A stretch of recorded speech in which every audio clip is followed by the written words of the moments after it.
Salve, salve família, uma boa noite. Eu não sei se vocês viram, mas eu errei a tela. Enfim, acontece. E aí, galerinha, como vocês estão? Infelizmente, hoje é um daqueles dias que eu não posso me exaltar. Só que eu acho difícil, porque a gente vai estar falando de marxistas aqui, né? Mas a gente vai tentar ir se controlar, entendeu? Sem muita emoção. Eu tô bem cansado de falar pra vocês. Hoje eu fui lá no centro. Um amigo queria ir lá no centro. Então, tipo, eu andei umas 4 5 horas direto. Assim, sem parar. Mas estamos bem, a gente deu uma descansada quando chegou, bati um rango, tomei um banho, falei, pronto, tô preparado. Porque eu não podia deixar o tema de hoje para depois, para conseguir marcar para a semana que vem. Eu só tenho que esperar a confirmação da Alisson Mascaro, enfim. E aí talvez semana que vem já role essa livezinha com o professor Alisson Mascaro. Tá vindo, família, tá vindo. E aí o que acontece? Hoje eu perguntei pra ele, eu falei, professor, vai ser semana que vem mesmo, pá, não sei o que. Ele falou, ó, se você conseguir terminar, dá. Só que eu recomendo você separar Rui Mauro Marini, Caio Prado Júnior e Florestan Fernandes. Beleza. Só que eu fui contar as páginas, quem dera, Fred, quem dera. Aí eu fui contar as páginas e aí, tipo, dá 12 páginas de Caio Prado Júnior e Rui Mauro Marini, né? Dos dois juntos. Então acho que dá pra passar por eles, depois são 15 de Florestan, aí eu trago o Florestan separado. Eu acho que é válido, porque por mais que os dois tragam discussões, eu quero muito focar no Florestan. E Rui Mauro Marini, Teoria da Dependência, eu tenho pouco conhecimento, então não vou discorrer muito. E do Caio Prado Júnior, já li algumas coisas, já trabalhei com ele. Meu Deus do céu. Olha o Zami fazendo aquela raid. Meu Deus do céu. Meu... Caracas, família. Meu Deus do céu. Ó, meu Deus do céu. Nossa, vocês acabam comigo, velho. Não, vocês acabam comigo. Aí é sacanagem. Aí é sacanagem. Não, sacanagem grandona isso daí. Meu Deus do céu. Olha, eu tô sem reação. Que o pessoal tá mandando mamada, velho? Caracas, mano. Ai, ai. Hoje de manhã o Zamilingrado invadiu meu coração. E quer dizer, é isso, e hoje ele invade minha live também. Meu Deus do céu. Jesus. Jesus, que nervoso. Meu Deus. Não para de fazer barulho. Ai. Ó. Oh. Revolução mamada é aqui. Meu Deus. Salve, salve, galera. Eu sou o Marcos Morcego. Sou podcaster, né? Eu me chamo de podcaster da Praxis aí. Deixa eu só baixar o volume aqui no PC, porque senão vai ficar... Aí, ó. Ixi, de novo. Deixa eu baixar aqui. Calma aí, família. Só um minuto eu já me apresento, família. Pronto. Eu sou o Marcos Morcego, podcaster da Praxis. Tenho aqui, né, também... Tô na Twitch fazendo live. Agradecer novamente o camarada Zami. Enfim, eu faço ciências sociais lá na USP. E aí a ideia é pegar o que a gente aprende lá, quem sair é liberal, pegar o que a gente aprende lá e as leituras marxistas e trazer esse diálogo, né, da questão da limitação dentro da universidade, mas também de trazer o que a gente tem lá para cá. E justamente o que o Doc tá falando aí, saiu o episódio hoje com o pré-candidato a presidente pela Unidade Popular Socialista, que é o Léo Péricles. Então, pra quem quiser, tô mandando o link aí com o Spotify. Aí, ó, tem o Twitter, o Insta, tem o Spotify. O site da Imobel eu tenho que tirar, enfim, eu tenho que atualizar tudo. Mas pra quem quiser ouvir, tá aí no Spotify. Já segue lá, aproveita e segue a Caverna do Morcego no Spotify. Dá uma força aí, dá essa moral aí. O episódio com o Léo Péricles saiu hoje e... quinta-feira a gente vai aqui, tá aqui em live assistindo, porque eu gravei em vídeo também. Então eu vou estar vendo e comentando Léo Péricles aqui na caverna. Desculpa não estar falando muito alto, tá? Tipo, é porque minha mãe tá dormindo e pá. Morcego, o que você achou da pré-candidata do PCB? Tem EP com Dom L, tem EP com Chavoso, tem EP com Rebeca Gaia. Enfim, tem, assim, mano, tem EP, só faltou a Sabrina Fernandes, tá ligado? A Sabrina Fernandes e o irmão dela, o Samuel também. Os dois aí estão devendo episódio comigo e tá marcado. Quem mais que tem EP, mano? Meu, tem pego uma galera lá, velho. Dá uma atenção lá. Enquanto eu pego aqui, eu vou falar aqui sobre o que eu achei da pré-candidata do PCB. Primeiramente, eu curti, porque eu tinha falado uns dias atrás que seria interessante a galera da esquerda radical tá lançando pré-candidatos. Esse daí é o primeiro ponto. Boa noite, Lucas Schmil, que seja bem-vindo, camarada. É isso, vai seguindo lá no feed do podcast que já era. O meu medo é que eu já vi algumas discussões entre militantes da UP e militantes do PCB. E esse era meu medo. Porque, mano, o bagulho é o seguinte. Se os dois pré-candidatos realmente decidirem se candidatar, enfim, qualquer coisa dessas acontecer, o bagulho é deslocar o nível da discussão. E se você tem duas pessoas fazendo isso, é melhor do que uma. Ponto. Ponto. Só que tem que realmente buscar mudar o nível da discussão. Eu não vou falar mais nada sobre isso, porque primeiro que é uma pré-candidatura, segundo que a gente tem que esperar o desenrolar das próximas coisas, como essas pré-candidaturas vão se comportar diante dos atos que vão rolar. Exato, é esse o bagulho, esticar a corda pro nosso lado, é esse o ponto. Porque a gente sabe que se o Lula for realmente... Exato, ganhar a eleição... se acontecer, o que e aqui falando sinceridade, eu acho improvável, a gente tem que pelo menos ter pegado algumas pautas pra gente, tá ligado? É ano que a gente vai começar a rediscutir cota, é ano que vai ter novamente aí a luta contra o marco temporal, é ano que a gente tem que estar novamente na rua, até, se Deus quiser a gente conseguir tirar antes, mas até o Bolsonaro sair do poder. Então, pelo menos essas pautas a gente tem que começar a ganhar. E não ganhar lá no Planalto, no Senado, enfim, ganhar do povo. E essas pré-candidaturas, elas abrem um espaço justamente para isso. Só que tem que ser um trampo bem feito. E eu torço para que seja bem feito, lógico. Eu não tenho nenhum dos dois partidos. Inclusive, gravei com o Léo Pericles. Se alguém tiver contato com a Sofia e chegar e falar, pô, Marcos, você topa gravar com a Sofia? Com certeza, mais do que top. Eu acho muito interessante isso.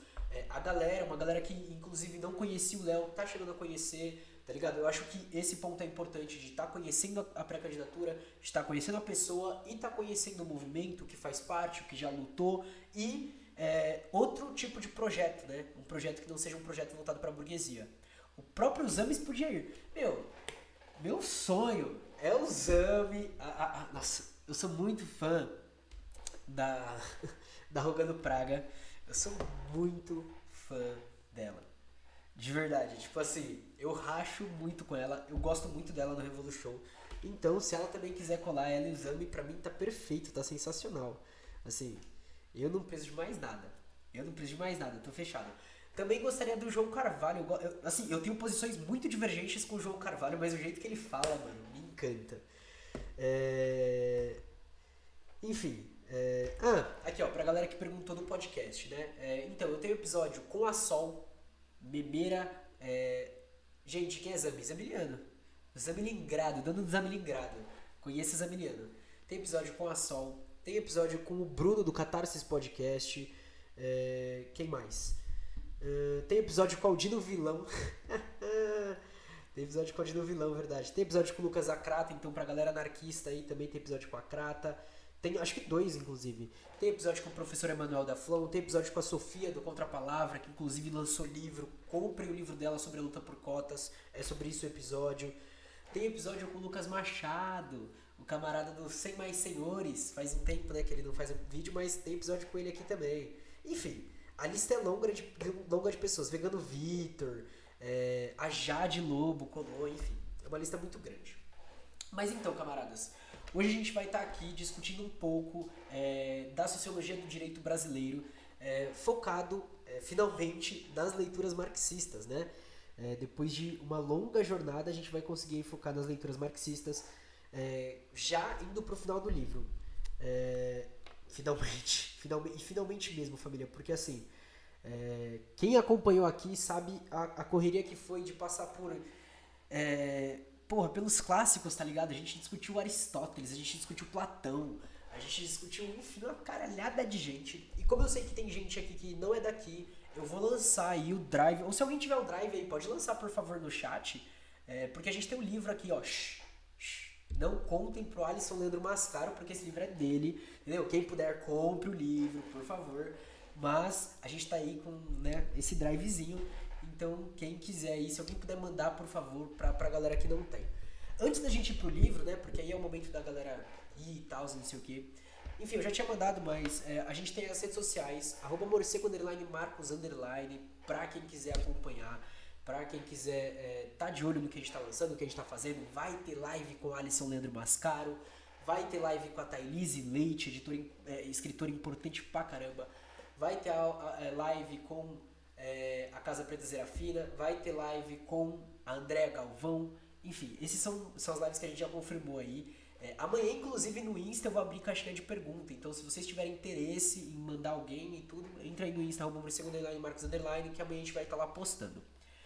Além disso, a gente tem um podcast, como eu já mandei aqui, Caverna do Morcego, onde a gente posta episódios que são coisas diferentes da Twitch, tá ligado? Eu acho interessante diversificar, porque uma coisa vale melhor pra uma rede, outra coisa vale melhor pra outra, tá? E aí só por isso. As lives aqui são postadas no YouTube. Então, quem tiver interesse, quem falar, putz, não vou conseguir ver toda, tô cansado e tal, e não sei o que. Só um minuto, camarada, já falo. Tá tudo lá no YouTube, então pesquisa Caverna do Morcego, Marxismo ou Caverna do Morcego, Sociologia do Direito. Não tem erro, não tem mais nada. Não tem mais nada de Caverna do Morcego com esse assunto.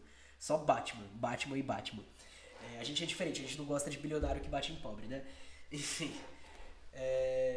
Então, teve outra live depois daquela outra da Sociologia do Direito que falava dos liberais. Vamos lá, camarada. Porque tem 2 vezes que a gente falou dos liberais. A gente falou dos liberais, primeiramente, em Sociologia do Direito Contemporânea, onde a gente falou com Luhmann e com Habermas. Depois veio Foucault, que aí não é, e depois os marxistas. Aí teve a dos liberais brasileiros, né, dos dispositivistas, e aí ontem teve de conservadores e progressistas. A gente falou sobre Gilberto Freire, sobre Guerreiro Ramos e sobre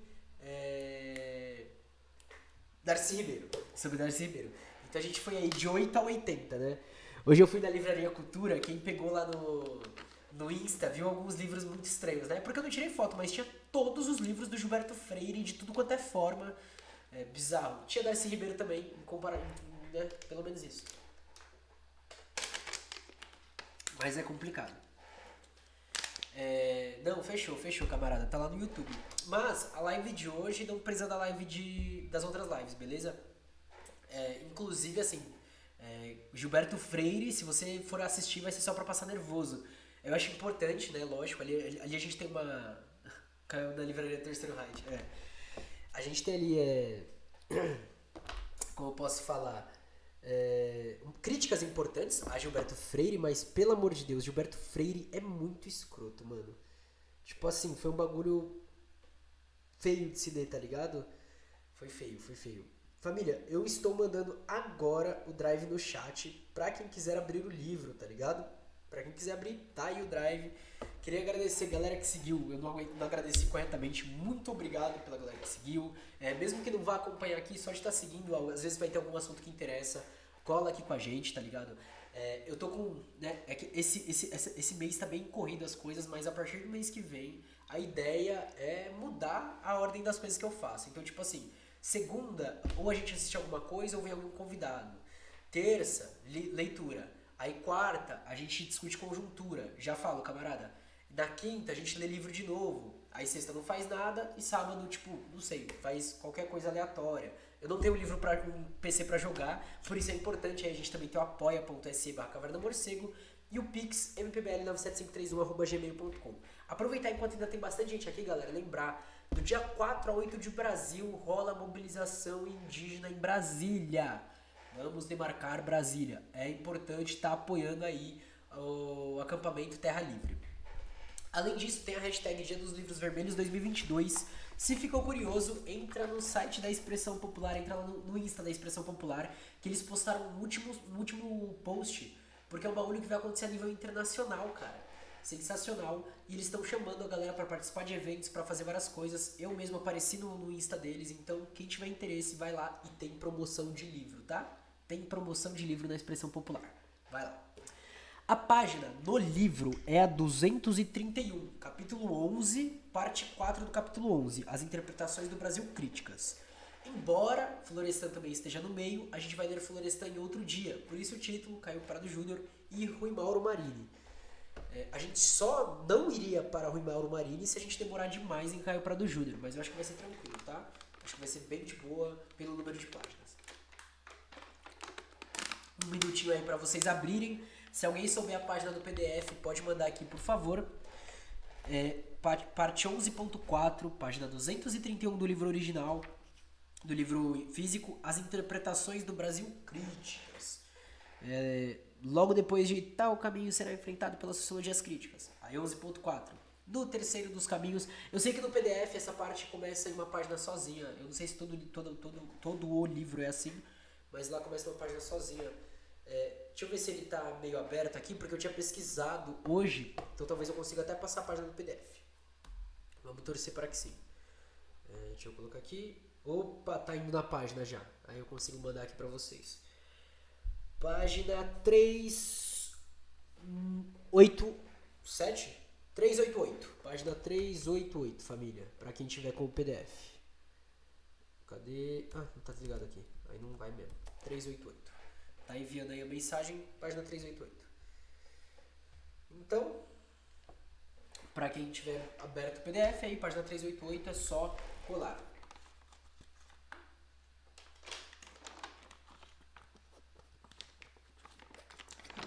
Então bora lá, família. Vou começar, tá?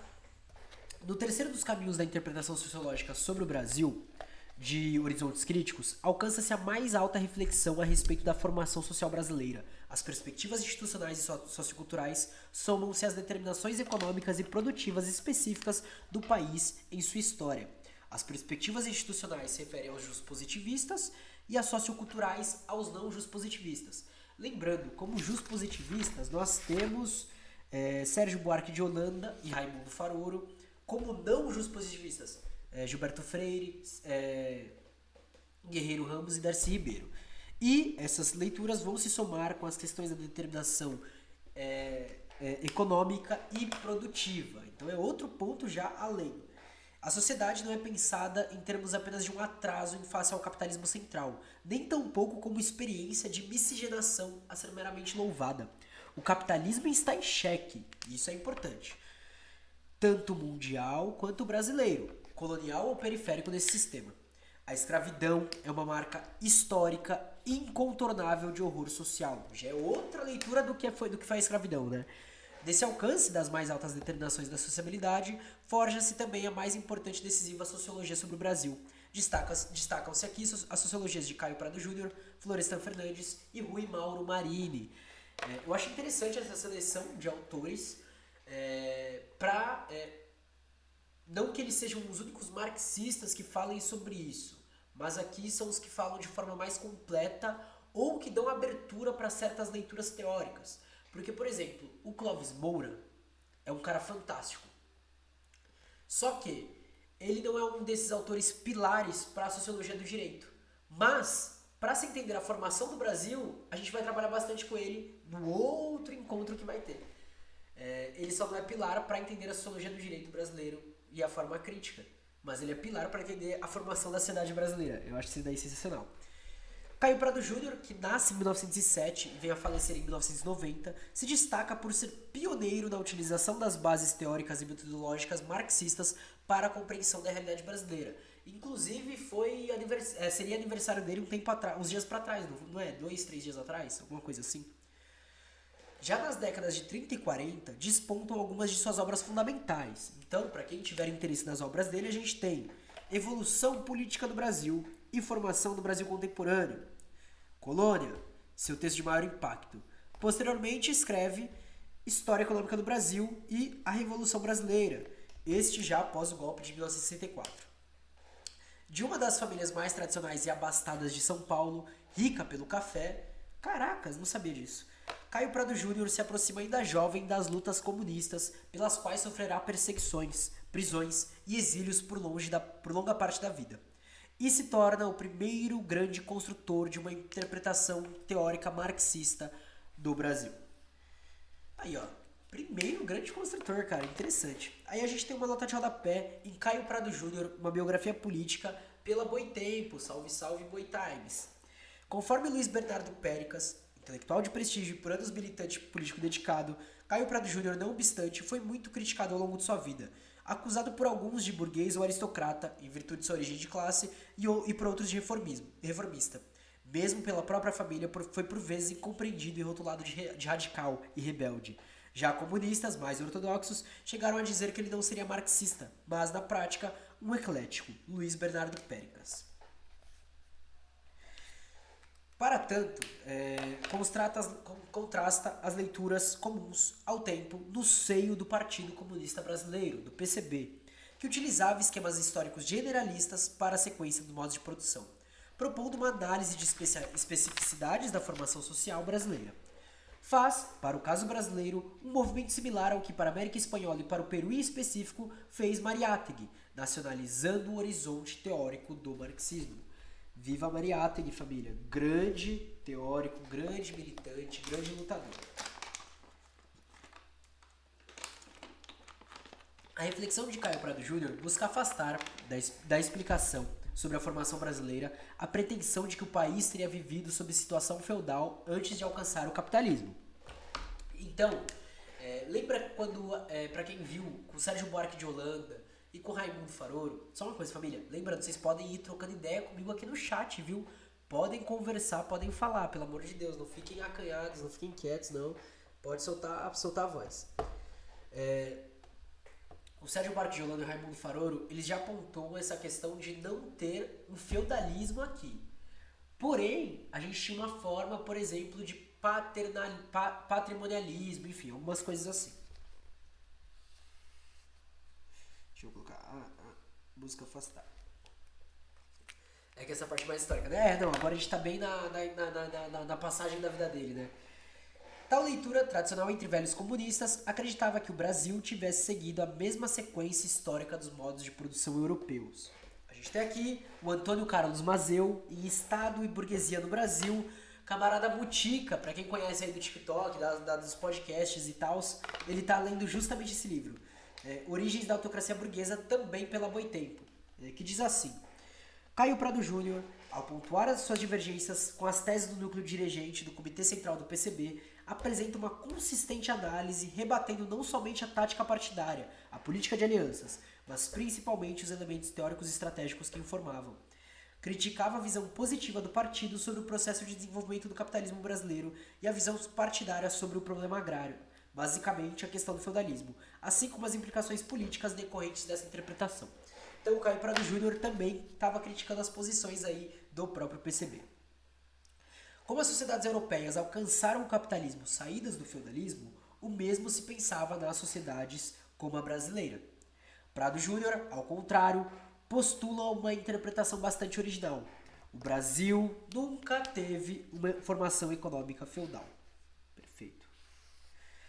A empreitada portuguesa de colonização do país já atendia, desde o início, os interesses capitalistas, explorar o território para vender à Europa e lucrar. É isso. Foi para isso que a gente tá aqui. Informação do Brasil contemporâneo, colônia, Prado Júnior aponta para o tema do sentido da colonização.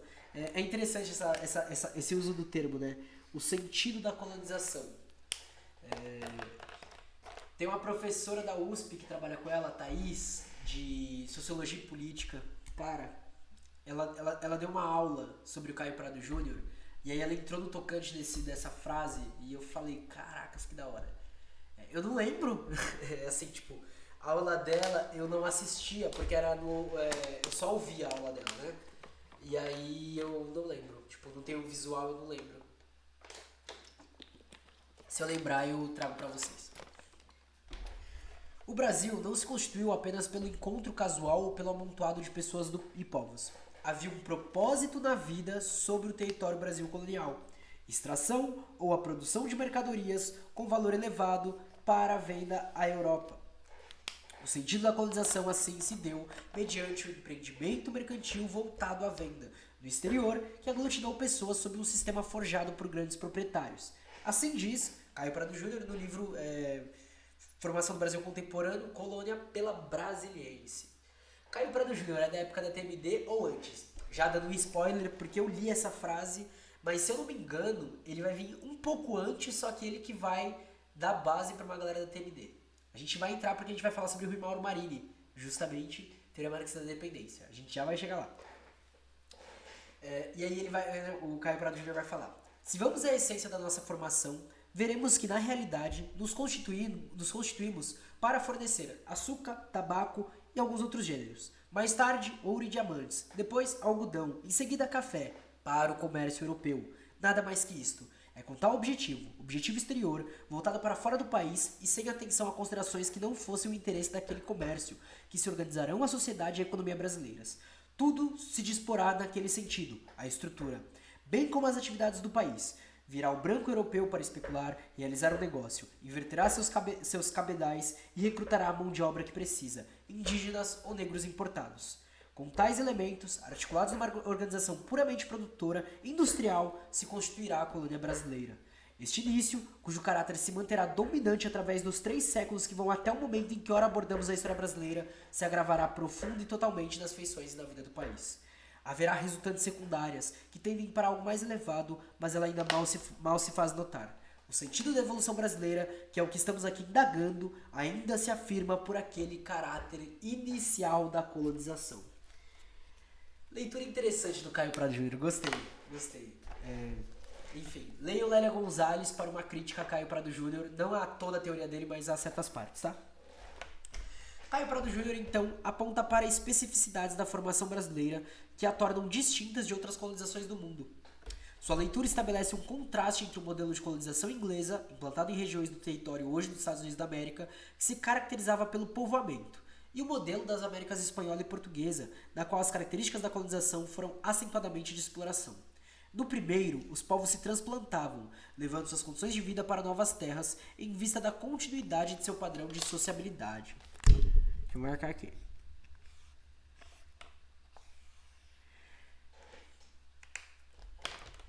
No segundo, a empreitada era pela exploração, pelos negócios e pelos lucros, não necessariamente para instaurar boas sociabilidades e novas terras.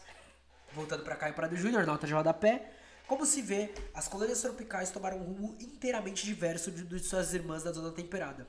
Enquanto nestas se constituirão colônias propriamente de povoamento, nos trópicos, pelo contrário, surgirá uma sociedade inteiramente original. Não será a simples feitoria comercial que já vimos e realizável na América, mas conservará, no entanto, um acentuado caráter mercantil. A colonização dos trópicos toma o aspecto de uma vasta empresa comercial mais completa que a antiga feitoria, mas sempre com o mesmo caráter que ela, destinada a explorar os recursos naturais de um território virgem em proveito do comércio europeu.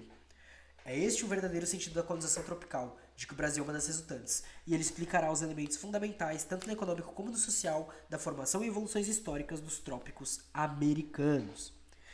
Geograficamente, inclusive, colônias de povoamento tiveram uma maior parcela de terra, dando-lhe acesso a um número maior de colonos.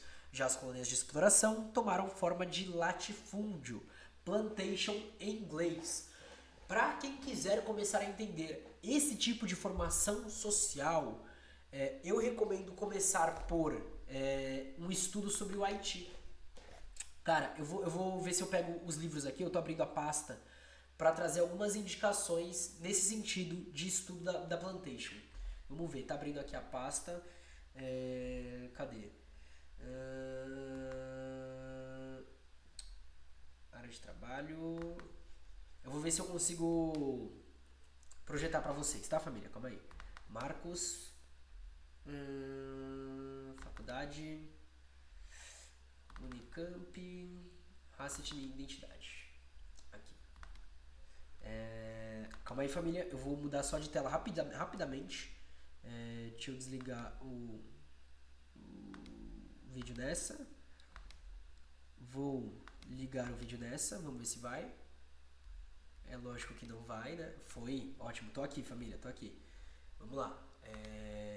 Fecha aqui. Descartar. Pode continuar aí. E captura de janela. Aqui. Agora deixa eu colocar aqui a janela certa. Aqui. Vamos lá. Não dá pra ver, né? Cadê? Como que dá zoom nisso daqui, família? Não sei se eu diminuir a tela fica melhor, vamos ver. Eu entendi o que aconteceu. Enfim, aqui, só pra vocês terem uma ideia, jogo rápido. Aqui a gente tem alguns textos, né? Aqui, vamos começar pelo A2. Os Jacobinos Negros é uma boa introdução. Depois a gente tem Os Haitianos, uma história decolonial, no capítulo 4, do Jean Casimiro. Depois a gente tem De las Formas das Formas e das Experiências Campesinas da Escravidão, Campesinos Negros no Rio de Janeiro, do Flávio Gomes. A gente tem Era o Escravo da Plantação, um Proletário, do Mintz. Saca? Eu acho que esses são os principais. A gente tem a Crítica da Razão Negra não é bom pra isso, mas Silenciando o Passado, uma história impensável, do Michael Ruff, Trujillo. E aqui eu acho que é uns quadrinhos que eu tenho sobre a Revolução Haitiana, então isso daqui não precisa. Enfim, esses livros, depois eu posso até jogar o Drive. Eu tenho que montar um Drive, na verdade, específico, bem separado para essas coisas. Mas esses livros eles dão um entendimento melhor sobre a questão da própria plantation e dela ser base para o desenvolvimento capitalista nos países latino-americanos e América Central e América do Sul. Voltando, tal esquema clássico de distinção entre a colonização inglesa e ibérica marca muitas das explicações sobre o Brasil presentes ainda hoje. Aqui, marquei. Sendo o sentido da colonização do Brasil constituído para a exploração mercantil, daí é que Caio Prado Júnior consegue superar velhas e tradicionais leituras que acusavam a realidade brasileira de ser atrasada por ter ainda resquícios feudais. Tal visão era comum até então, tanto intelectuais à esquerda quanto à direita. No entanto, Prado Júnior aponta para a inexistência de vínculos de servidão na história brasileira. A empreitada comercial já desponta desde o início como sendo o valor decisivo da colonização. Em Evolução Política do Brasil, sua primeira obra de vulto, publicada em 1933, Prado Júnior contestava que o Brasil tivesse um domínio político-econômico de perfil feudal, ancorado e advindo da posse da terra. Assim diz, então, em Economia Política do Brasil, Colônia e Império, pela Brasiliense, ele diz assim: a organização política-econômica brasileira não resultou da superposição de uma classe sobre uma estrutura social já constituída. Superposição esta resultante de apropriação e de monopolização do solo. Faltou-nos este caráter econômico fundamental do feudalismo europeu. Esta observação destina-se principalmente aos que, fundados em certas analogias superficiais, se apressam em traçar paralelos que não têm assento algum na realidade. Podemos falar do feudalismo brasileiro apenas como figura de retórica, mas absolutamente para exprimir um paralelismo que não existe entre a nossa economia e da Europa medieval. Okay? Então ele novamente bate na questão que não faz sentido essa aproximação, essa similaridade, tá? Não faz sentido. A pioneira leitura de Caio Prado Júnior a respeito do caráter mercantil da colonização brasileira, que ofereceu trilhas de aprofundamento para outros pesquisadores, como Fernando Novaes, se tornou um marco em face das velhas leituras conservadoras e menos marxistas, também mereceu críticas no próprio seio de uma reflexão marxista posterior. Então, ainda assim, vão ter críticas quanto à leitura do Caio Prado Júnior, mais avançada. Como no caso e aí a gente tem Jacob Gorender e Ciro Flammarion Cardoso. O Ciro Flammarion Cardoso é uma das pessoas cujo debate sobre a escravidão será explicado adiante desse livro. A gente vai passar nesse debate. Mas o Ciro Flammarion Cardoso, para o Alisson Mascaro, ele falou isso daí em aula, é um dos dois pensadores mais importantes para se compreender a formação brasileira. A gente vai entrar nele, dialogando, inclusive com o Clóvis Moura, que eu amo pra caralho, enfim, dialogando com a galera. E é isso. Para eles, as teses paradianas, ao darem ênfase às atividades mercantis na colônia, não tratam de modo correto o modo de produção, paradianas de Prado, né? Baseado na escravidão e no assalariado, diminuindo então a possibilidade de se considerar o Brasil já capitalista em sua formação.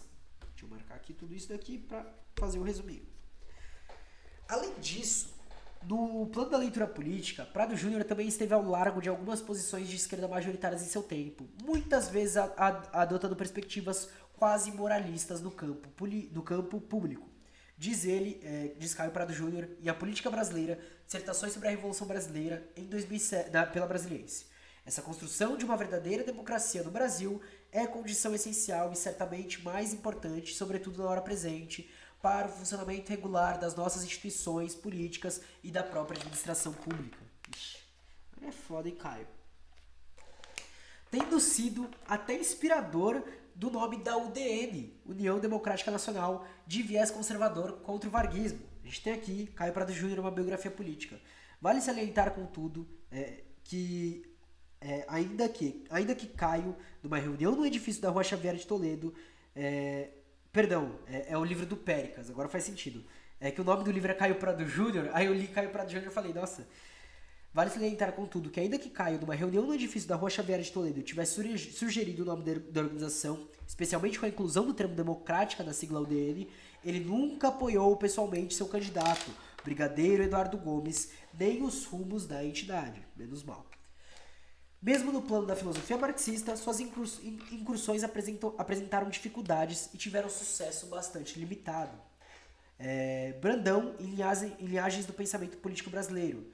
Não terá sido por acaso que o grande Caio Prado Júnior, que nos deu a admirável arquitetura analítica da formação do Brasil contemporâneo, nada tenha produzido de relevante quando se lançou a construção de uma teoria da dialética. O fato é que, na experiência brasileira, institucionalização acadêmica e profissional de ciências sociais, investimentos no sentido de construção de teoria, caminharam em sentidos opostos. Caracas, que tenso. Ainda assim, pode-se mesmo dizer que as linhas mestras das descobertas e proposições originais de Prado Júnior tornam-se tão fundantes das visões teóricas sobre o Brasil que chegam a se naturalizar como senso comum, sem lhe dar os devidos créditos. Vamos lá para Bernardo Recupero. Recupero, grande é importante, né? Em Caio Prado Júnior é a nacionalização do marxismo do Brasil, pela editora 34. Conforme diz o Recupero, né? A interpretação de Caio Prado Júnior a respeito da história brasileira gozou de tal sucesso que se converteu praticamente em um lugar comum sobre o nosso passado, podendo mesmo ter contribuído para que sua obra não tivesse sido valorizada como deveria.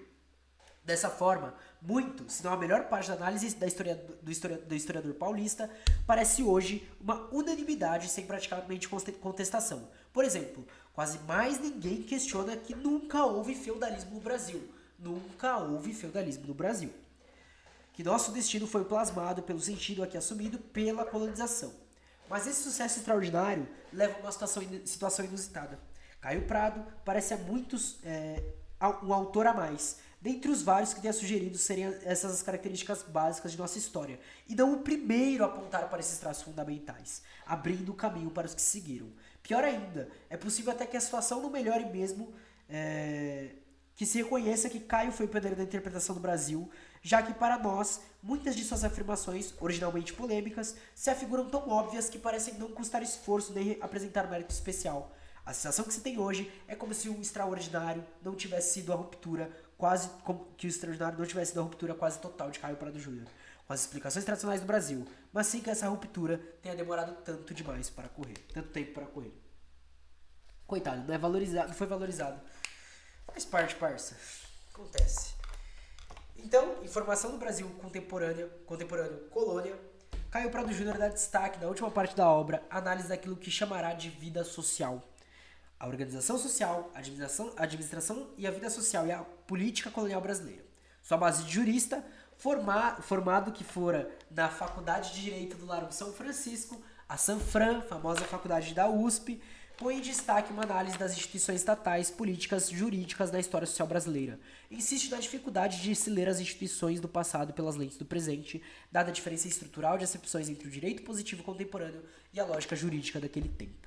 A própria separação entre funções e poderes do Estado, executivo, legislativo e judiciário, era então ausente e desconhecida. O Estado se apresentava como uma integralidade. Para Prado Júnior, as manifestações políticas, as jurídicas, se apoiavam materialmente numa sanha econômica de sustento da metrópole. Assim, questões fiscais e da arrecadação sempre tiveram proeminência em face de outras de interesse social, comunitário ou moral. Em suas palavras, no livro Formação do Brasil Contemporâneo e Colônia, diz assim: o objetivo fiscal, nada mais que isto, é o que anima a metrópole na colonização do Brasil. Raros são os atos da administração ou os administradores que fazem exceção à regra. Durante um século quase não haverá outra preocupação séria e, de consequência, que a cobrança dos direitos régios, o quinto. A história administrativa do Brasil se contará em função dela. Assente numa tal base, a administração colonial não podia ser outra coisa que foi. Negligencia-se tudo que não seja a percepção de atributos e a ganância da coroa, tão crua e cinicamente afirmada. A mercantilização brutal dos objetos da colonização contaminará todo mundo. Será um arrojo então geral para o lucro, para as migalhas que sobravam do banquete real. O construtivo da administração é relegado para um segundo plano, obscuro, que só idealistas deslocados debaterão em vão. Então, por conta de tais características, do fundo exploratório mercantil, procedendo à sociabilidade conforme a empreitada capitalista, Caio Prado Júnior não enxerga no sentido da colonização um valor positivo a ser acalentado por si só. Perfeito, não enxergar valor positivo nisso. Ótimo. Toma posição denunciante da... interessante, hein? Toma posição denunciante da condição dos indígenas e dos negros escravizados, afastando-os do louvor de Gilberto Freire em relação à bonômia senhorial. Ao tratar das contradições estruturais do sistema colonial do português, aponta para sua impossibilidade de se sanar a partir de melhoras que mantivessem o perfil geral de uma reprodução social e econômica. Como nós sabemos, só é possível com a revolução. Diz ele, próprio Caio Prado Júnior. O real erário é o personagem que representa em nossa história colonial e sem nenhum disfarce o maior papel. Será esta a razão fundamental da incapacidade da política portuguesa em realizar reformas substanciais que atingissem o seu sistema colonial. Porque este sistema não podia ser outra coisa para ela senão o que era. Um simples setor, embora o essencial, daquela grande empresa comercial que é a monarquia portuguesa com o seu rei no balcão. Verifica-se assim que o sistema colonial não é uma criação arbitrária, reformável a seu talante. Caio Prado Júnior vai então escapar das leituras reformistas, as liberais dispositivistas, mas também daquelas que louvam a originalidade da formação social brasileira, organicistas não positivistas, né? Como a gente já apresentou aqui. Ok. Sua visão da história da sociedade brasileira escreve-se sob uma perspectiva marxista crítica e revolucionária, não acreditando ser possível fundar uma sociabilidade desejada no mesmo já dado, nem tampouco na sua reforma. Perfeito. Tal leitura atravessa toda a sua obra. A Revolução Brasileira é o livro mais decisivo e marcante da produção da maturidade de Caio Prado Júnior. Em tal livro, publicado em 1966, e muitas vezes republicado desde então, com acréscimos e balanços supervenientes, Caio Prado Júnior insiste que não houve uma Revolução Brasileira suficiente para alterar aquilo que se chamava o sentido da colonização. Aqui a gente entra no que a gente vai fechar com o Florestan Fernandes. A gente está entrando no tema da Revolução. A gente não alterou o curso da Revolução que já estava percorrendo. Por isso que, em uma discussão que a gente teve hoje, o Gessé Souza, ele não traz nenhum avanço. Saca? Ele está repetindo o que já foi dito. A Revolução Brasileira que ele fala seria uma revolução burguesa. Quando ele fala que a gente não teve nenhuma revolução suficiente para alterar aquilo que se chamava de colonização, sim. Isso quer dizer que ele defende apenas a revolução burguesa? Não. Mas que ele entende que a gente não teve nessa primeira ruptura. No século XX, inclusive, fenômenos como a industrialização e a modernização econômica autoritária, empreendida pela ditadura de 64, não representavam um modelo capitalista avançado que permitisse o engendramento de novas dinâmicas relações sociais. Deixa eu marcar aqui. Prado Júnior reclamava uma atitude política revolucionária que somente poderia advir do povo, dado que o modelo econômico, político e social brasileiro persistia em prolongamento de seu sentido histórico colonial. Diz ele no livro A Revolução Brasileira pela Companhia das Letras, né? Em linhas gerais, a continuidade e projeção futura desse Brasil, prolongamento do passado que se abriu como perspectiva em segmentos ao golpe de 1º de abril de 64 e com predomínio nele que logo se impôs nos mais retrógrados setores dele participantes. Foi-se ainda mais longe que anteriormente, abafando gradativamente, eliminando pela violência e o terror não somente a ação, mas ainda qualquer voz divergente, em particular aquelas capazes de representar as forças da renovação.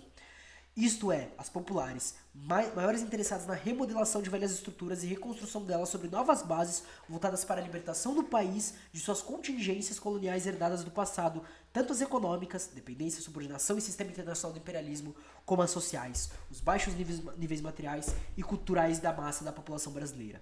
Libertação essa que representaria a outra perspectiva acima referida e que tão vivamente contrasta com as forças conservadoras que lograram a se impor. É isso, cara. Em História Econômica do Brasil, em uma edição por ele atualizada em 1970, e no contexto do grande balanço das necessidades da transformação do Brasil contemporâneo, que buscou desenvolver em seu livro A Revolução Brasileira, Caio Prado Júnior, embora sem vislumbrar um horizonte revolucionário socialista imediato e ainda preso a algumas perspectivas democráticas liberais, já volto para a nota, aponta para o fato de que somente caminhos estruturais de transformação seriam suficientes para modificar as contradições e crises do sentido da formação brasileira que há muito se arrastavam. Ó, aqui, ó. Ele não vislumbra a Revolução Socialista de imediato, ou seja, ele não coloca ela, tipo, não, a gente vai fazer isso. Porém, mesmo ainda tendo perspectivas democráticas liberais, ele coloca que só pode mudar com uma transformação estrutural. Então, tipo assim, é por isso que a galera fala que dos marxistas, ele é meio só progressista, tá ligado? Ele é eclético. Porque ele não se aprofunda nisso, tá ligado? Vamos pra nota de rodapé agora, aqui nota de rodapé 60. O intelectual paulista, e aqui de novo Péricles, né, em Caminhos da Revolução Brasileira, pela Boitempo, na introdução do livro, o intelectual paulista, ainda que mencionasse favoravelmente a experiência cubana, não vislumbrava a luta armada e a guerra de guerrilhas no Brasil. Tampouco acreditava na existência de uma burguesia nacional anti-imperialista que pudesse ser vista como um agente confiável no processo de modernização e desenvolvimento interno. Isso é interessante porque o Mariátegui também fala.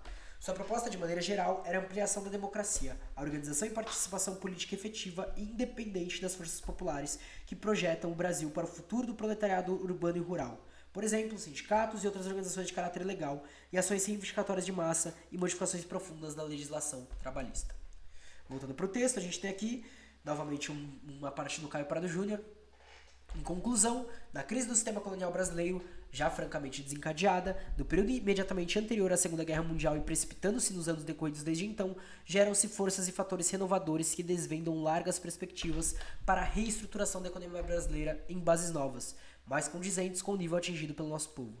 Tais perspectivas ainda são, contudo, no fundamental, obstadas pelos remanescentes do velho sistema. Encontram-se aí as raízes da dificuldade e perturbações econômicas que atingem tão profundamente, na atualidade, a vida do país e de seu povo. Trata-se, pois, de apressar o processo de transformação e orientá-lo convenientemente, realizando com isto a reforma estrutural da economia brasileira capaz de elevar a um novo plano inteira e definitivamente liberto de seu passado colonial. Interessante, importante essa parte exposta por ele. E, para encerrar, Caio Prado Júnior, a leitura pradiana sobre o Brasil fundou-se uma pioneira perspectiva marxista a respeito da história nacional. Revela uma análise de refinado posicionamento político sobre a sociedade brasileira, enquanto as leituras liberais, ou mesmo orgânicas, sublinhavam fenômenos políticos ou padrões de costumes, como Caio Prado Júnior. Para Caio Prado Júnior, esses mesmos fenômenos se apresentam articulados às grandes estruturas econômicas que dão sentido ao país. Ocupando-se mais diretamente da natureza econômica, Prado Júnior toca questões fulcrais da exploração capitalista brasileira. Salve, salve, tela! Você mandou raid, camarada? Não raid a pé, pode pá, bota fé. Fechou, mano. Se cuida. Até mais, camarada. Tenha um bom descanso, viu? É importante descansar. É importante. Tá? Eu sei como que ocorre, porque hoje eu tô, assim, cansado também. Mas é isso, brigadão. É nóis. Raid a pé foi de ferrar. Enfim. Então, encerramos aqui Caio Prado Júnior. Vocês querem trocar uma ideia ou querem meter marcha direto para Rui Mauro Marini? Agora é com vocês, família. Respondam, por favor, digam, conversem.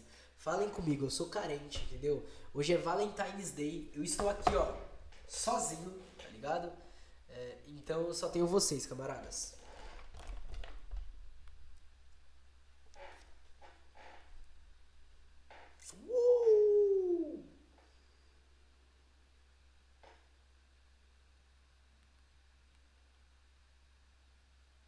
Nada? O problema é que aqui na Twitch não aparece, tipo, digitando. Só os adeptos da TMD Online. A gente vai entrar na TMD agora, camarada Snipes, meu amor, que saudade de você. Te amo. Só os adeptos da TMD Online, parça, é isso. As editoras que quiserem fortalecer aí, vim na raid a pé. Salve, salve, aconchegue, seja bem-vindo, camarada. As editoras que quiserem me mandar as leituras aí da TMD, eu tô aceitando, viu, família? Preciso me aprofundar aí na leitura pra poder falar com mais propriedade aqui, por exemplo, do Rui Mauro Marini, cara.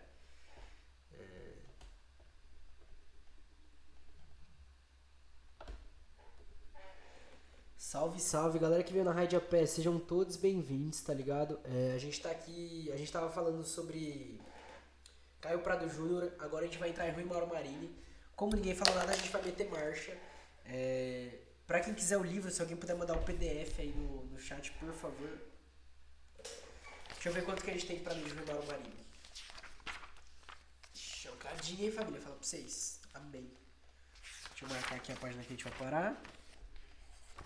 A gente tá? Beleza. É isso. Então, vou continuar aqui agora, né? Passando do Caio Prado Júnior por Rui Mauro Marini. Meu ventilador não tá pegando, tá muito calor. Eu só não fico sem camisa porque depois isso daqui vai pro YouTube, enfim, aí não dá. Porque tá muito calor, tipo, eu só colocaria a cabeça aqui, ficaria só sem camiseta aqui, jogando água assim nas costas. Meu Deus do céu. Então, ainda no campo de pensamento econômico crítico a respeito da sociedade brasileira, mas com implicações políticas mais radicais que a de Caio Prado Júnior, destaca-se na segunda metade do século XX o movimento da chamada Teoria Marxista da Dependência, famosa TMD, Teoria Marxista da Dependência, TMD. Dentre outros destacados teóricos, como Vânia Bambirra e Teotônio dos Santos, seu mais importante pensador foi Rui Mauro Marini, que ele nasce em 1932 e vem a falecer em 1997. O pensamento de Marini lê a sociabilidade brasileira a partir de uma dinâmica integrada do capitalismo mundial, de tal sorte que os fenômenos como a ditadura de 64 são tomados não como um déficit de atualização burguesa, mas sim como o próprio modo de estabelecimento capitalista e ação burguesa em sociedades dependentes. Cara, muito interessante isso. Embora eu iria um pouco mais além, não sei se o Rui Mauro Marini vai fazer isso, mas para avançar para a questão do fascismo e do Estado, mas eu achei um ponto muito interessante. Se assim o é, não há caminhos de acomodação burguesa para a Revolução Brasileira. Ao contrário das leituras oficiais do PCB ao tempo, que insistiam numa transformação em etapas, a visão de Marini, que foi líder da resistência armada à ditadura militar no movimento Organização Revolucionária Marxista Política Operária, POLOP. Cara, eu não sabia isso do Marini não, velho. Caracas. Líder da resistência armada à ditadura militar do movimento Organização Revolucionária Marxista Política Operária, POLOP. Teve marxista na luta armada, cara. Aponta para as contradições estruturais do capitalismo, decorrendo daí que as sociedades dependentes, como o Brasil, seu caminho de transformação só poderia ser imediato e necessariamente revolucionário. Bom, a gente vai entrar em revolução melhor em Florestan Fernandes, mas essa questão do imediato e necessariamente ganha um caráter efetivamente especial quando a gente vai pro Florestan, por exemplo, ele fala do número de chances revolucionárias que a gente perdeu, tá ligado? E aí, até quando a gente vai ter chance antes de morrer? E literalmente, eu falo morrer porque é morrer. Até quando? Enfim. Importante pensar isso. Perdão, já foi isso aqui. Não há uma burguesia nacional na qual se possa associar a classe trabalhadora para reformas progressistas, que é o lugar que a gente se encontra hoje, né? Ainda hoje, assim como o Caio Prado Júnior disse, o Rui Mauro Marini disse, que melhora o capitalismo. É diretamente o modo de produção capitalista que se põe em questão na teoria marxista da dependência. Cara, depois eu quero ver se tem relação a TMD e... como que é o nome? Derivação. Porque nova crítica da razão econômica, nova crítica da economia, enfim. Vamos ver. Então a gente vai agora para, deixa eu ver se é só esse texto aqui, Matthias Seibel, Teoria Marxista da Dependência, Problemas e Categorias, uma visão histórica pela expressão popular, que é a nota de rodapé. Salve, salve, expressão popular, camaradas fortalecendo sempre no corre, tamo junto. E aqui diz assim, então. Para a TMD, não é por falta de capitalismo que existem relações como a superexploração, transferências do valor, divórcio entre estrutura produtiva e necessidade das massas. É sim devido a uma maneira particular que o capitalismo se reproduz enquanto totalidade, integrada e diferenciada, a qual requer categorias específicas para fazer sua apreensão rigorosa. Para os autores da nova esquerda marxista, em cujo seio surgiu a TMD, o subdesenvolvimento não era um pré-capitalismo ou falta de capitalismo. Era um modo particular de manifestação das relações capitalistas. A nação não era um todo homogêneo, mas formada por antagonismos de classe. O imperialismo não era um fenômeno externo, mas também fincava as raízes em nossas sociedades. As burguesias internas não tinham vocação anti-imperialistas, mas eram associadas e integradas subordinadamente ao poder das relações imperialistas. A luta anti-imperialista não poderia ser dissociada do enfrentamento ao capitalismo, mas somente ser encaminhada de modo consequente, enfrentando o inimigo imediato. A burguesia interna, o sócio menor do imperialismo, para poder encarar a batalha ulterior do antagonismo mais poderoso personificado pelos centros imperialistas. Caracas, gostei dessa parte, gostei desse texto, gostei disso daqui, livro que eu vou pegar.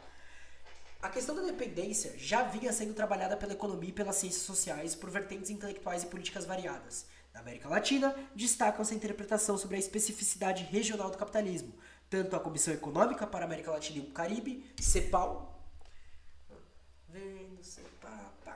mediante intelectuais como o argentino Raul Prebisch, quanto pensadores brasileiros como Celso Furtado, Francisco de Oliveira e, para surpresa de alguns, Fernando Henrique Cardoso. O FHC já foi marxista. Tem um estudo lindo sobre Gramsci, inclusive. Galera, vocês tomam cuidado para não cair nesses contos desses velhos aí, ó. Você vê que é Lula, FHC, aí, ó. Galera, se controlem, pelo amor de Deus. Inclusive, agradecer que nós passamos de 3 mil visualizações geral aqui na Twitch, viu, família? Muito obrigado. FHC já foi um pensador sério. Mas é o que eu falo. FHC já estudou na USP. Fernando Haddad estudou na USP, tá ligado? Tudo esses Fernando depois fez bosta.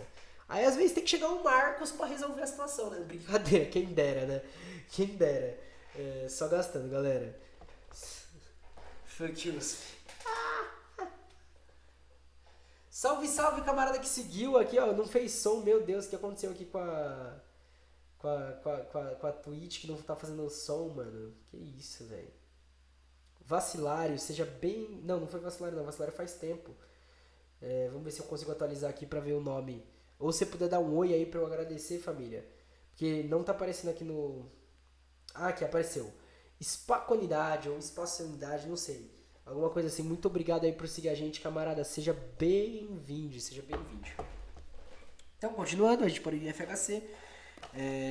Que voltaram-se de modos diversos ao tema do... Boa noite, camarada. Seja bem-vindo. Muito obrigado aí por seguir a gente. Eles vão voltar, então. O Celso Furtado, Francisco Oliveira, Fernando Henrique Cardoso vão aí trabalhar junto com esse CEPAL, voltando para essa questão da teoria do desenvolvimento da dependência, não sendo parte da teoria marxista da dependência, mas chegando próximo, né? Via de regra, para tratar da subordinação do Brasil e dos demais países latino-americanos ao capital internacional, a partir de vieses que buscavam atualizar e aperfeiçoar a dinâmica do capitalismo na região. Então isso daqui já é a fase do FHC liberal, cara. No teoria da, aí, entre parênteses, interdependência de Fernando Henrique Cardoso pela outras expressões, tá? Nesse contexto, no entanto, a teoria marxista da dependência, operando em sentido contrário, surge como leitura científica com fins revolucionários socialistas. A Vânia Bambirra, que é uma das pessoas que começa isso, em obras como O Capitalismo Dependente Latino-Americano, aponta para o fato de que o capitalismo na América Latina só pode ser pensado a partir do quadro geral do capitalismo mundial, ao mesmo tempo em que tem que se ressaltar suas especificidades. Diz ela, nesse livro, pela Insular, editora Insular.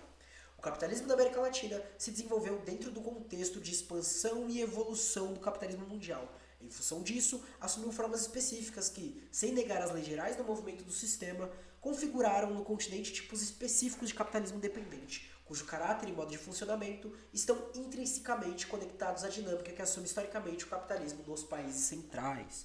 Marcar aqui a citação.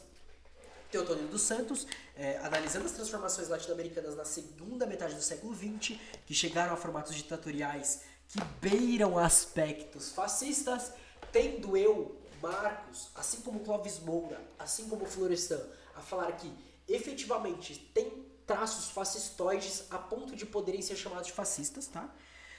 Percebe que a dependência periférica estrutura um desenvolvimento específico aos seus países, portando as contradições do capitalismo, de tal sorte que, contra tais pensadores de extrema direita, somente se abre a hipótese do socialismo.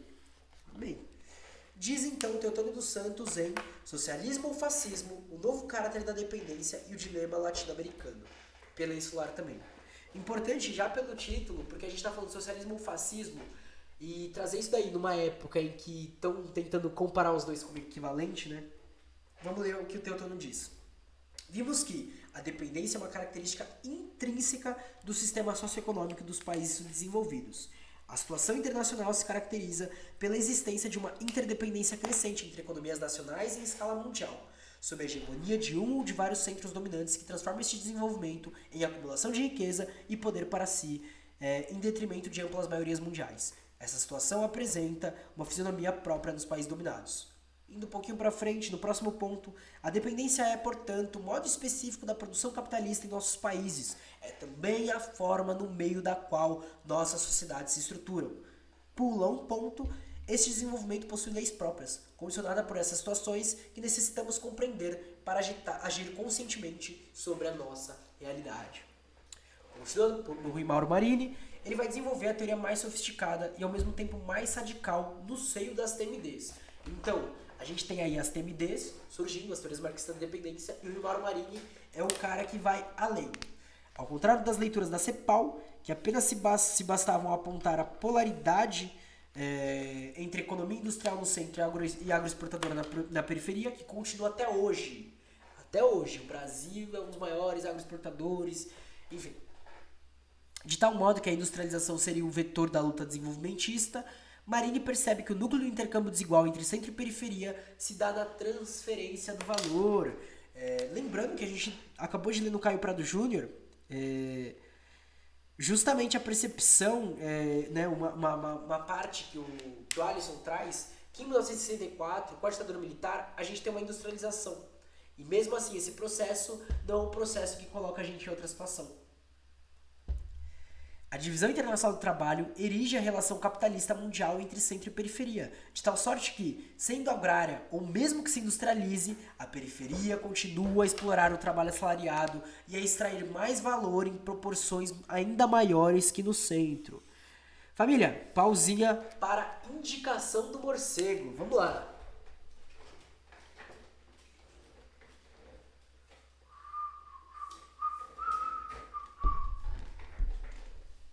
Voltamos. Para quem quiser se aprofundar um pouco, principalmente nessa discussão sobre a questão do mais-valor, o livro Capitalismo, Crises e Resistência, organizado, e esse livro foi entregue pela Andréa Galvão, professora aí da Unicamp, que eu tô vendo de gravar um episódio, que conta com textos de diversos autores, como, vamos lá, cadê os nomes? Pablo Stefanoni, Bárbara Castro, calma aí que eu pulei uma página.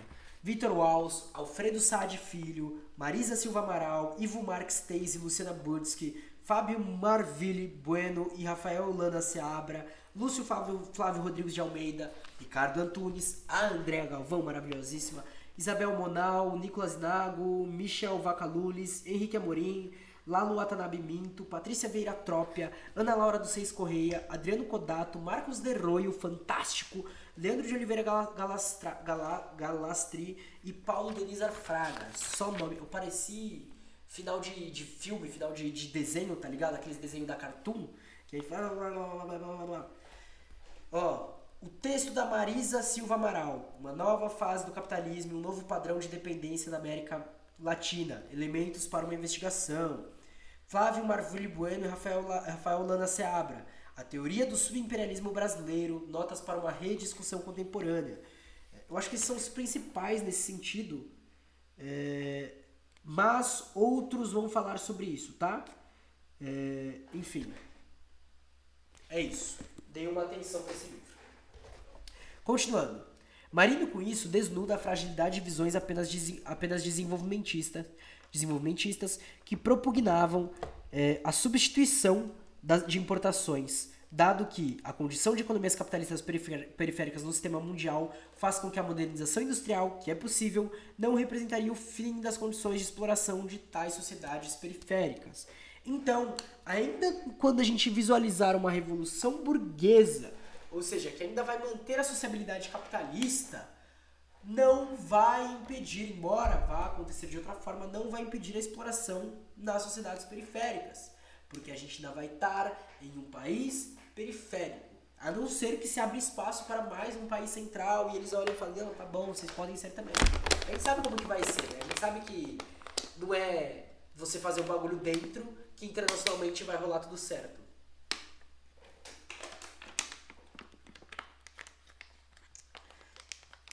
E aí tem aqui a nota aqui do Niemeyer Almeida Filho. Desenvolvimento e Dependência, Atualidade do Pensamento de Rui Mauro Marini pelo CRV.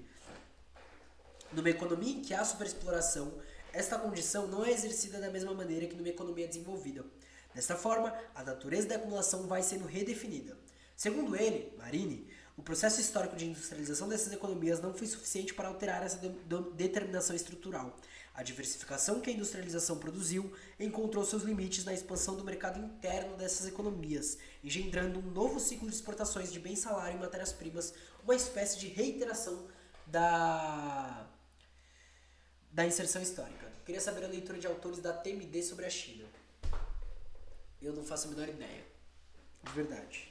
Eu sei dos que falam sobre derivação do Estado, né? Da derivação. Mas da TMD eu não faço a menor ideia. Se eu ver alguma coisa, ou se a gente falar mais pra frente, eu lembro de te avisar, viu, camarada? Mas eu realmente não sei. Eu nem sei quem ainda... assim, eu sei que alguns autores ainda usam TMD, mas a TMD eu acho que eu nunca mais vi ela sozinha, tá ligado?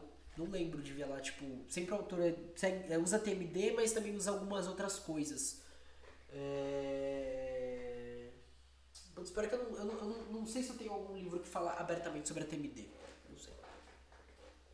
Então desponta no pensamento de Rui Mauro Marini o conceito de superexploração do trabalho.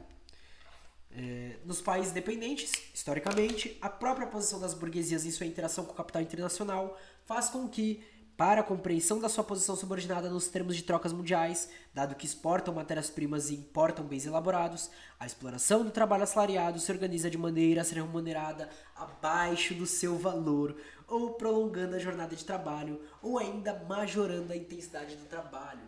A gente já está aqui entrando na questão de extração de mais valor abstrato, extração de mais valor concreto, né, de acordo com Marx. Mas eu acho importante pontuar isso daí, né? Exploração, trabalho assalariado, se organiza de maneira a ser remunerada abaixo do seu valor, ou prolongando a jornada de trabalho, ou ainda majorando a intensidade do trabalho.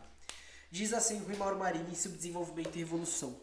A superexploração do trabalho constitui, portanto, o princípio fundamental da economia subdesenvolvida. Com tudo que isso implica em matéria de baixos salários, falta de oportunidades de emprego, analfabetismo, subnutrição e repressão policial. Aqui a gente tem uma abertura para a Lélia Gonzalez, mas não é ela que eu quero trazer agora. Eu quero trazer a discussão, né? Cara, mesmo o salário mínimo, da primeira crise, ele deixou de ser algo importante. A gente teve um alargamento das reformas por causa das reformas trabalhistas, que permite o trabalhador trabalhar mais, inclusive agora querem colocar até de domingo, enfim, por aí vai. A gente tem um nível altíssimo de desemprego, subnutrição, analfabetismo e repressão policial diária nos maiores cantos do país aí, abertamente, enfim, dane-se a população. Eu acho muito louco pontuar que, como eu posso falar, isso faz parte justamente do capital. nas periferias de uma forma diferente do que nos centros, tá? Mas aqui isso vai ser algo presente. É por isso que a gente fala, né? Tem que acabar a polícia. Porque realmente tem. Num primeiro momento, a gente pensa na reforma, na não existência de polícia militar e tal, não sei o quê. Mas a polícia é um órgão de repressão e que ajuda na superexploração.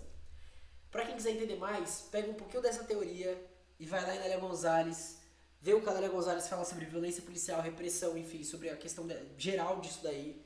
E aí você vai olhar e vai falar, caralho. É isso. Tal posição gerou polêmica, mesmo no âmbito do marxismo, muitas vezes por incompreensões e muitas outras por leituras a elas opostas, que enxergam esse movimento de superexploração apenas como uma questão de intensidade ou quantidade de exploração, ou ainda como um fenômeno que ocorre não só na periferia, mas também nos países centrais do capitalismo. A gente tem aqui Cláudio Katz, em A Teoria da Dependência 50 anos depois, pela expressão popular. Deixa eu ver se eu tenho, eu não sei se eu tenho.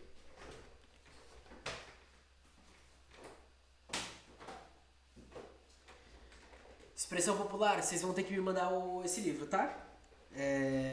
Diz ele, a teoria da dependência forneceu o principal esquema analítico para desvelar as peculiaridades do capitalismo latino-americano, mas incorreu em alguns equívocos conceituais que tenderam a se corrigir com observações de pensadores convergentes com essa concepção. A superexploração é uma das noções corrigidas com esse amadurecimento do dependentismo. A modificação substitui a ideia de pagamento abaixo do valor da força de trabalho por uma remuneração baixa desse recurso. A revisão do conceito de superexploração é coerente com a primazia atribuída a transferências internacionais de mais-valia como o principal determinante do subdesenvolvimento. Tanto é que a polícia foi criada para reprimir esses escravizados, né, caso houvesse rebeliões. Não só reprimir no caso de rebeliões, mas até de você impedir que essas pessoas chegassem a ter empregos, chegassem a morar em boas moradias. Então acontece a questão de lei da vadiagem, enfim, uma caralhada de lei. Inclusive meu avô chegou a pegar uma época dessas leis, na cidade onde ele morava especificamente, e depois da ditadura elas são refeitas. É bizarro, mano, é bizarro. Então, no pensamento de Marini, a característica de uma superexploração do trabalho é a chave para compreender que o modelo de afirmação do capital nas sociedades dependentes é organizado numa distância ainda maior entre burguesia e classes trabalhadoras. O mercado interno se desenvolve menos e, destacadamente, orienta-se a atender as camadas abastadas economicamente. Nossa, olha que importante essa parte aqui.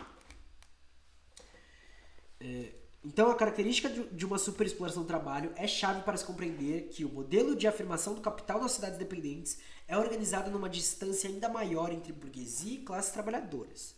Tá? Deixa eu marcar aqui. Primeira coisa, o mercado interno se desenvolve menos e, destacadamente, orienta-se a atender as camadas sociais abastadas economicamente. É difícil se aprofundar nisso, mas eu quero só jogar um pensamento. O preço dos mercados, o preço dos shoppings, o preço de praticamente tudo, das lojas, eles são para atender a classe pobre ou para atender só quem tem dinheiro? Quem está passando fome é nós. Quem está com dificuldade é nós. Eles estão bem. O mercado interno atende eles bem, eles têm o que eles querem. Enquanto isso, a gente aqui, ó. Em se tratando de sociedades de produção de matérias-primas voltadas ao exterior, o consumo ou a realização interna de mercadorias não ocorre, mas isso não abala o modelo de reprodução econômico-social. Golpes como o de 64, rebaixando a capacidade de consumo do mercado interno brasileiro, não são ilógicos à burguesia nacional, por não permitirem expandir as vendas à população pobre, mas são, sim, a própria estratégia do grande capital brasileiro, associado subordinadamente aos capitais internacionais, que avança sobre o valor produzido no trabalho para extrair daí o que perde uma dimensão relativamente subordinada no capitalismo mundial. Então se liga. Acontece uma crise do capital. Quem vai pagar pela crise para manter os lucros ou aumentar os lucros das empresas como os bancos aqui no Brasil? É a gente, cara. É isso que está sendo dito aqui, cara. Olha aqui. Saca? Quando aquela empresa ela tava querendo vender vacina superfaturada aqui pro Brasil, não é só aquela galera que tava comprando aqui no Brasil que tava tirando dinheiro. mas a galera de fora também, cara. E é isso é superexploração, porra. Nossa, eu queria estar gritando agora, mas eu não posso, velho. Então, diz Marini, desenvolvendo no livro Dialética da Dependência pela editora Vozes. Desenvolvendo sua economia mercantil, em função do mercado mundial, a América Latina é levada a reproduzir em seu seio as relações de produção que se encontravam na origem da formação desse mercado e que determinavam seu caráter e sua expansão. Mas esse processo estava marcado por uma profunda contradição, chamada coadjuvar, acumulação de capital com base na sociedade produtiva do trabalho nos países centrais. A América Latina teve que fazê-lo mediante uma acumulação fundada na superexploração do trabalhador. Nessa contradição radica-se a essência da dependência latino-americana. A base real sobre a qual esta se desenvolve são os laços que ligam a economia latino-americana com a economia capitalista mundial, nascida para atender às exigências da circulação capitalista, cujo eixo de articulação está constituído pelos países industriais e centrado então sobre o mercado mundial. A produção latino-americana não depende para sua realização da capacidade interna de consumo. Opera-se assim, do ponto de vista do país dependente, a separação de dois momentos fundamentais do ciclo do capital, produção e circulação de mercadorias, cujo efeito é fazer que apareça de maneira específica na economia latino-americana a contradição inerente à produção capitalista em geral, e que, isto é, aqui opõe o capital e o trabalhador enquanto vendedor e comprador de mercadorias. Assim sendo, para Rui Mauro Marini, o desenvolvimento não é, por si só, o remédio contra o caráter dependente dos países periféricos. Isto porque a industrialização não se orienta a satisfazer o consumo das camadas populares, mas sim para as estreitas altas esferas do consumo. E por isso, para sustentar, faz com que o poder de compra das elites seja obtido mediante o rebaixamento ainda maior das condições de trabalho. O desenvolvimento sob o capitalismo não tem o condão de transformar as bases da exploração capitalista já dadas nas sociedades dependentes. Antes o transforma mantendo suas bases. Aí tem um texto do Rui Mauro Marini, né? Eu vou pegar aqui no meio dessa nota de rodapé a parte mais importante. Cadê? Aqui.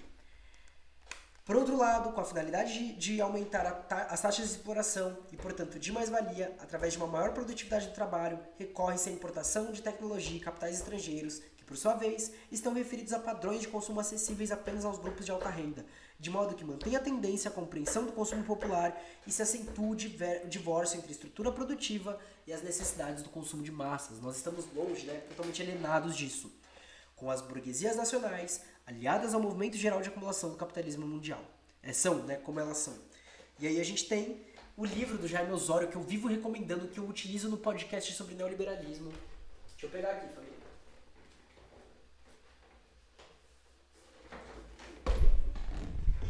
Eu quase derrubei tudo. O Estado no centro da mundialização, a sociedade civil e o tema do poder. Um dos livros mais importantes e mais profundos na discussão sobre Estado foi o Rô, camarada Rô, que, como da bicha que me indicou, do Jaime Osório. Cara, esse livro é fantástico. Eu vou ler porque é Jaime Osório, né?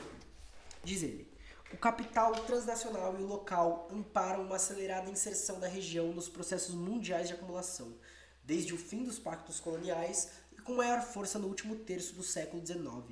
Isso fortaleceu as alianças entre esses setores, sem prejudicar a transferência de valores das economias dependentes para o mundo imperialista em encadeamentos proveitosos para ambos. E isso estabeleceu limites para o surgimento de uma burguesia com os projetos nacionais de região. Não conhecia esse. Fala o nome de novo, por favor, camarada. Vou lançar o nome aí no chat para vocês, família. Só um minuto. Deixa eu escrever aqui. Cadê chat? Vamos lá. Vai. Jaime Osório, o Estado no centro da mundialização. Acho que só assim já vai encontrar. Pela expressão popular. Cara, esse livro da expressão popular é um dos melhores que eles já lançaram assim, ever. Então, não se podendo apostar que elas tenham divergências estruturais em face da reprodução do sistema capitalista e sendo menos prestigiadas pelo imperialismo, o socialismo é a única hipótese consequente e material para o desenvolvimento dos países periféricos. O pensamento de Rui Mauro Marini enxerga em alguns países dependentes, como o Brasil, um posicionamento específico no quadro geral do capitalismo mundial, o subimperialismo. Uma coisa que eu não gosto da TMD é que eles usam muito novas categorias que, na verdade, às vezes não são necessárias, tá ligado? É só você explicar. Li um texto desse autor naquele livro O Padrão de Reprodução do Capital e achei genial. Vou procurar o livro dele. Pô, camarada, da hora. Jaime Ozora é uma das melhores leituras sobre Estado que a gente tem atualmente, tá ligado? Uma das melhores mesmo. Ele me aproximou bastante dessa discussão sobre Estado e principalmente do Gramsci e, consequentemente, do Poulantzas. Mas eu não fui ler Poulantzas ainda não. As contradições do capitalismo brasileiro fazem com que ele, pela superexploração do trabalho, não consiga forjar um mercado consumidor interno suficiente para o escoamento de sua produção. Por causa disso, tende a buscar a se impor em mercados externos que lhe sejam contíguos ou mais afins, fazendo com que tais espaços, ainda mais subdesenvolvidos e menos industrializados, possam dar vazão aos bens dos seus parques fabris relativamente atrasados. Tal processo, no entanto, não se faz mediante a condução dos capitais nacionais, que possam daí proceder a uma efetiva acumulação encontrada no Brasil, centrada no Brasil. Estamos já partindo para o final, viu, família? A industrialização brasileira é feita massivamente por capitais internacionais, inclusive deslocando para o Brasil maquinários já obsoletos nos Estados Unidos e nos demais países desenvolvidos. É importante se lembrar disso, família. Porque às vezes chega uma tecnologia aqui que a gente olha e fala: nossa, é a tecnologia, só que ela já está ultrapassada fora. Com isso, a projeção brasileira no exterior, em alguns países da América Latina e na África de língua portuguesa, por exemplo, não reverte em ganhos econômicos e estruturais ao país, mas sim às potências centrais, que se utilizam no Brasil como trampolim ou polo de desova de suas plantas industriais velhas e como subpotência aglutinada às estruturas imperialistas do capitalismo mundial. Daí o seu caráter subimperialista, que, então, nas palavras de Marini, gera efetivamente um desenvolvimento, mas monstruoso.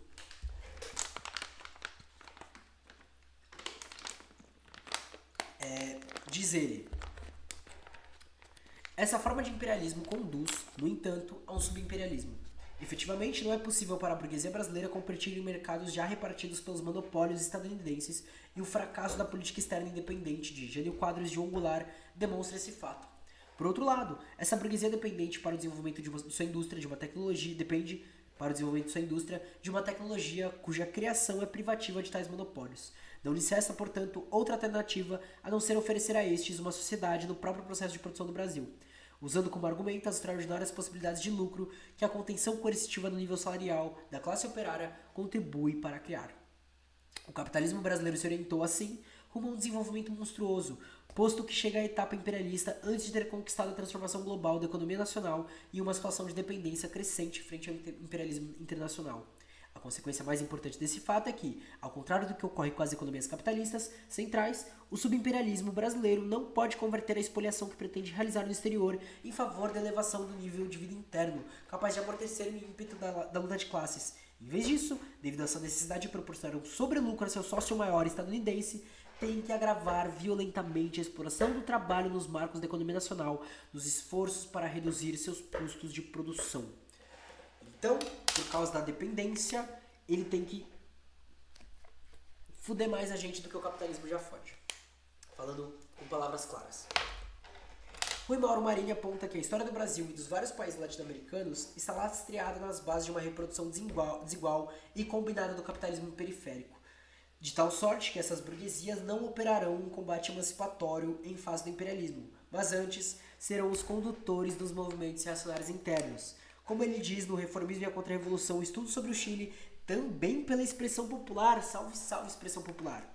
A atuação política, chamada burguesia nacional, expressa sua posição econômica e tecnologicamente a recarga e corresponde a ressaga e corresponde a uma posição reacionária, mesmo em relação ao desenvolvimento capitalista.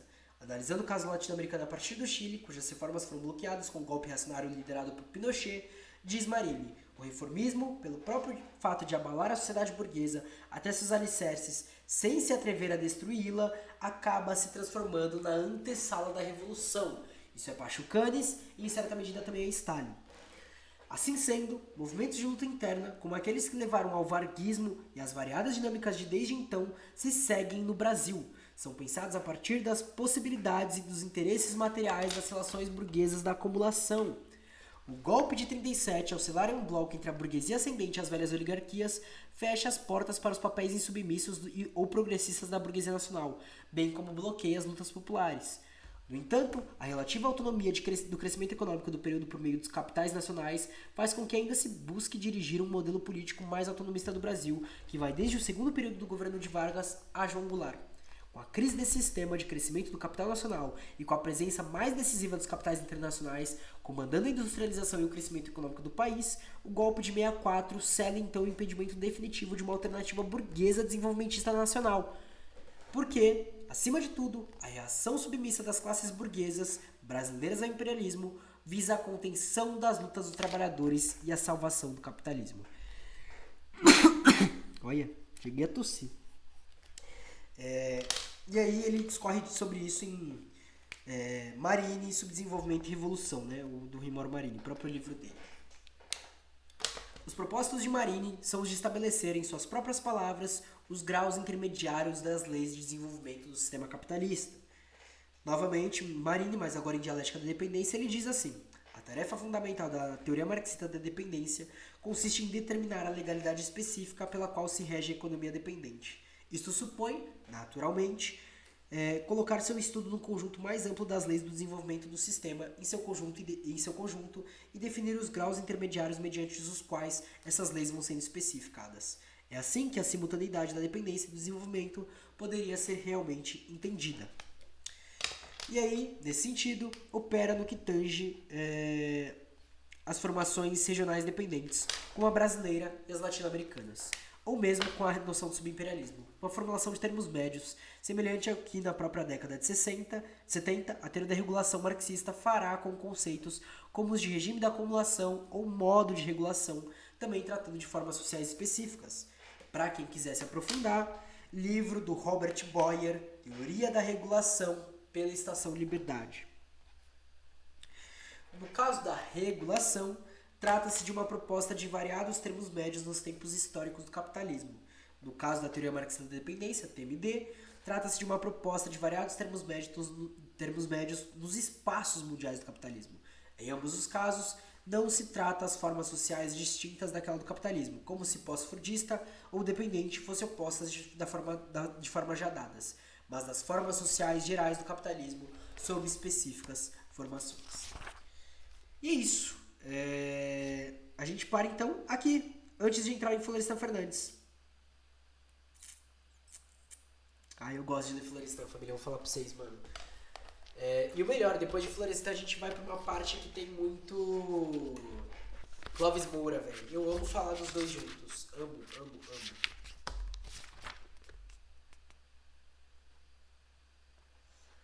14, depois menos de 20, depois 10. É isso. Enfim, família, esse é o papo de hoje. E aí, alguma coisa a comentar? Alguma coisa a dizer? Amanhã a gente vem 7h30, tá? Porque é muita coisa de Florestan. E eu quero muito trabalhar com Florestan. A gente vai trabalhar com a fase final dele. Então a gente vai trabalhar com textos fantásticos. E eu acho que o Florestan é, até hoje, o sociólogo brasileiro revolucionário mais importante para se pensar conjuntura e fazer construção.